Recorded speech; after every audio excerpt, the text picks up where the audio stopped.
परिषद प्राथमिक शाळा आर्वी या आर्वीच्या प्रांगणामध्ये आमच्या शाळेमध्ये भिसे साहेब जे वकिली व्यवसाय करतात, ॲडव्होकेट आहेत, त्यांचं सुरुवातीला साहेब तुमचं स्वागत या ठिकाणी. आणि आमचा शाळेचा शनिवारचा उपक्रम गेला महिनाभर चालू आहे आणि मुलाखत सदर म्हणून मुक्तांगण आम्ही नाव दिलेलं आहे.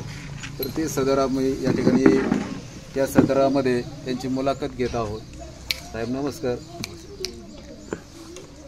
आपण आपलं ऑफिस नेमकी कोणत्या ठिकाणी आहे?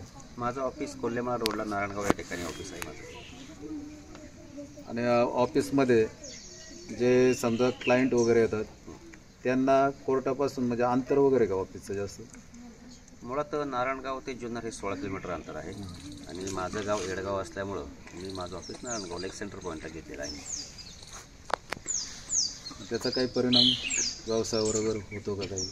मुळात मी सर सकाळी 9 वाजता ऑफिसला येतो, त्याच्यामुळे 9 ते 10:30 पावणे 11पर्यंत मला तेवढा वेळ असतो. त्याच्यामुळे कोर्टामध्ये चालणाऱ्या केसेसबाबत मी पाहणी करून कागदपत्रांची पाहणी करून करतो किंवा जर कोणी पक्षकार आले तर त्यांच्याशी चर्चा वगैरे करून नंतर मी माझे काम करायला सुरुवात करतो. तर तुमचे वकिली व्यवसाय किंवा वकिली कोर्स करत असताना तुम्हाला शिक्षणाची अट वगैरे काही? शिक्षणाची अट तर अजूनपर्यंत तर काहीच नव्हती आणि वयोमर्यादा पण देखील काही नव्हती त्याच्यामध्ये. मला असं वाटतं की तुमचं जे तुम्ही ॲडव्होकेट झाले ते वयाच्या 45 किंवा 40 वयात माझं पदवीचं शिक्षण 1997 साली झालं. त्याच्यानंतर मी 14 वर्षानंतर 2011मध्ये याला लॉला मी ॲडमिशन घेतलं आणि त्यानंतर मी माझं शिक्षण 3 वर्षामध्ये कंप्लीट केलं. म्हणजे तुम्हाला तुमच्या वकिली व्यवसायामध्ये किंवा वकिली कोर्समध्ये क्राईमचा विषय असेल, क्राईमच्या बाबत म्हणजे अगोदर काही बॅकग्राऊंड वगैरे होतं काही? नाही, क्राईमचं वगैरे काही बॅकग्राऊंड वगैरे होते. आजोबा माझे कुस्तीपट्टू होते, आमचं शेती व्यवसाय होता, त्यामुळं गुन्हेगारीपासून आमच्या कुटुंबाला कुठलीच नाही. पण तुम्हाला त्यातलं बारकाई माहीत असल्यामुळं आवड असावी असं वाटतं. सामाजिक काम करत असताना सर बऱ्याचशा गोष्टींचा समाजामध्ये माहिती होतं, लक्षामध्ये येतं, आजूबाजूला काय चाललं आहे ते लक्षामध्ये येतं आणि TV आहे, माध्यमं आहेत बरीचशी, त्याच्यातून आम्हाला समजतं. वयाच्या 22व्या किंवा 25व्या वर्षामध्ये शिक्षण, आर्थिक संपत्ती 30पर्यंत असावी असं म्हटलं जातं किंवा मिळते. तर तुमचं शिक्षण हे जर 35व्याच वर्ष झालं तर तुम्हाला काही अडचणी आल्या का शिक्षण घेताना? मुळात माझं शेती व्यवसाय होता. शेती व्यवसाय करून मला वकिलीची आवड असल्यामुळं मी वकिलीचं शिक्षण घ्यायला सुरुवात केली. दरम्यानच्या काळात मला कुठल्याही प्रकारच्या अडचणी आलेल्या नाही, कारण मी शेती पाहून वकिली शिकत होतो. कॉलेजमध्ये तुम्ही टॉपर होते? हो, कॉलेजमध्ये मी 3ही वर्षाला रँक होल्डर आहे. कारण कुठेतरी फ्लेक्स लागले वाचनात आलेले होते आमच्या, तुम्ही त्या रँकमध्ये होता. हो. आता सध्या तुमची वकिली व्यवसाय जास्त करून कोणत्या कोर्टात आहे? मी सोमवार ते गुरुवार जुन्नर कोर्टामध्ये असतो. दिवाणी केसेस आहेत, फौजदारी केसेस आहेत, महसूलच्या केसेस आहेत, या सर्व केसेस मी पाहतो. तिथं शुक्रवारी आम्हाला सिनियर डिव्हिजन खेड असतं, तर तिथं आम्ही खेडला काम करतो. आणि दरम्यानच्या काळामध्ये समजा जर दुसऱ्या कुठल्या कोर्टामध्ये जर काम असतं तर आम्ही त्याही कोर्टामध्ये जातो. मी तुम्हाला देशामध्ये कोणत्या कोर्टात? आम्हाला संपूर्ण भारतामध्ये कुठे प्रॅक्टिस करता येते. त्याच्यासाठी काही नाही, तसा वेगळा क्रायटेरिया नाही, त्याच्यासाठी काम करू शकतो. मी तुम्हाला सांगितलं मध्ये की मी उत्तराखंडला सुद्धा एक बैल दाखल केला होता. राजस्थानमध्ये सुद्धा मी एका चेकच्या केस संदर्भात गेलेलो आहे आणि आता मी नागपूरला जाणार आहे कामानिमित्त. मधल्या काळात गोव्याला देखील एक केस दाखल केली होती सर. म्हणजे तुमचं पूर्ण देशामध्ये कुठेही? हो सर, देशामध्ये कुठे काम करू शकतो. म्हणजे बाकीचे काही वकील असतात, नोटरी वगैरे, काय प्रकार नेमकी त्याबाबत सांगाल? मुळात कसं होतं सर, वेगळा काही तो प्रकार नाही. मुळात जो दस्तऐवज आपण जर रजिस्टर करू शकत नाही तर तो आपण पण नोटरीद्वारे करू शकतो, पण त्याला देखील कायदेशीर मान्यता आहे. जिल्हा न्यायालयामध्ये कधी केस लढला? हो सर, जिल्हा न्यायालयामध्ये केस लढले आहे आणि आता पण जिल्हा न्यायालयामध्ये देखील काम करत आहे. नमस्कार. आज बाल गुन्हेगारी जास्त वाढली. बरोबर. बाल गुन्हे आपल्याला मुलांना काय संदेश द्यावा? मुळात मला असं वाटतं की मोबाईलचा वाढता वापर, तर मोबाईलवर सर्व काही पाहायला मिळतं. एका क्लिकवर जे पाहिजे ते पण पाहायला मिळतं. अनावश्यक गोष्टी पण पाहतात. त्याच्यामुळं काय होतं, त्याचा कुठंतरी एक दुष्परिणाम होऊ लागलेला आहे. आणि या सर्वांना कुठंतरी आईवडील पण जबाबदार आहात. कारण मुळात असं आहे की आपली मुलं काय करतात, काय वाचतात, त्यांच्यावर लक्ष देणं गरजेचं आहे. त्या मुलापर्यंत अभ्यास घेणं गरजेचं आहे. त्यांच्यासोबत संभाषण गरजेचं आहे. त्याच्यासोबत तू आज काय शिकला, आज काय शिकवलं, आज कोणत्या सरांनी तुला काय सांगितलं, हे त्याच्याशी एक संभाषण होणं गरजेचं आहे. आणि एकत्र बसून चर्चा करून तर त्याच्यामध्ये बरेचसे कुटुंबाला फायदे होऊ शकतात. आणि आपल्या मुलांना आपण जर समजा सकारात्मक जर गोष्टी जर सांगितल्या, निगेटिव्ह गोष्टीवर जर प्रवृत्त जर केलं तर त्यांच्या मनामध्ये असं काही राहणार नाही. आणि मुळात दुसरी गोष्ट म्हणजे का आपल्या मुलांची संगत कुणाबरोबर आहे, त्या मुलाची पार्श्वभूमी काय आहे, तो कसा कोणासोबत राहतो, तो कसा वागतो, कसा बोलतो, त्याचं घरचं बॅकग्राऊंड काय, हे सगळ्या गोष्टी थोडी आपण पण पालकांनी खबरदारी काळजी घेतली पाहिजे. शहाण्याने कोर्टाची पायरी चढू नये किंवा पोलीस स्टेशनची पायरी चढू नये असं का म्हटलं आहे सध्याच्या काळात? मुळात काय होतं की लोकांना बऱ्याचशा गोष्टीचा अज्ञान आहे. बऱ्याचशा लोकांचं कसं होतं, ऐकीव माहितीवर लोक तरी विश्वास ठेवतात. अरे हा असं झालं, तसं झालं, त्याच्यामुळं असं झालं.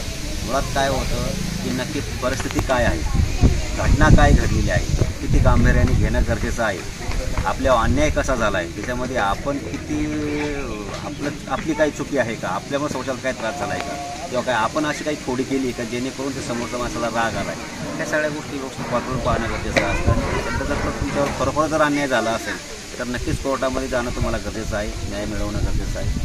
आणि असं काही नाही, कारण काय होतं एखाद्याने जरी समजा काम खराब केलं तर संपूर्ण तो सिस्टम खराब नाही होत. त्याच्यामुळं माझं असं म्हणणं आहे का ज्यावेळेस आपण एखादा मोबाईल विकत घेतो त्यावेळेस तुम्ही 10 कंपन्याचे मोबाईल पाहत असाल की हा चांगला कुठला, तो चांगला कुठला, का तर आपण त्याचे पैसे मोजत असतो.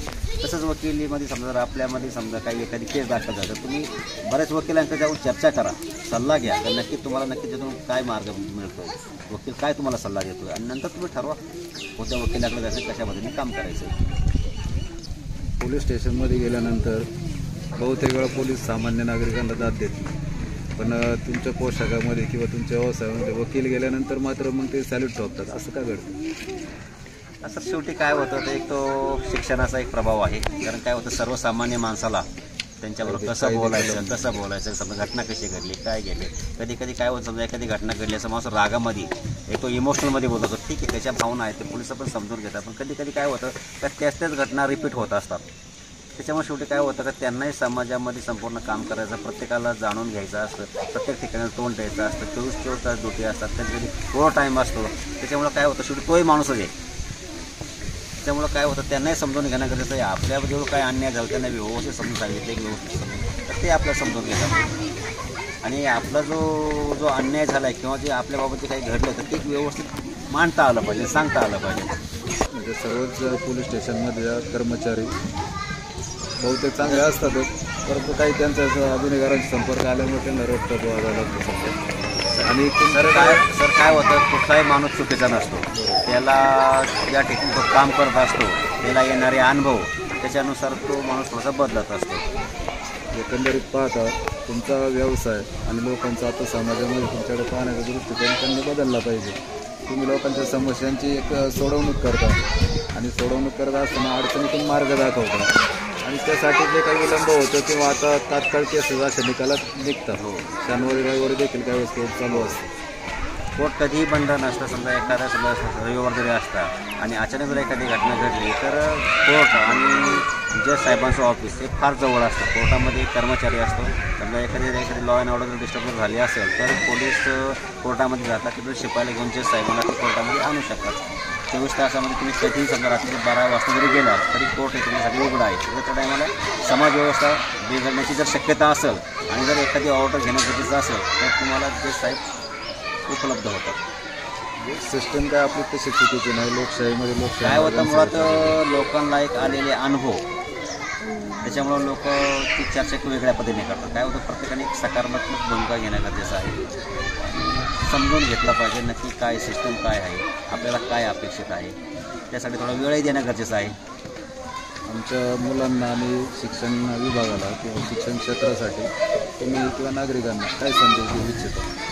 मुळात मुलांनी वाचन करणं फार गरजेचं आहे.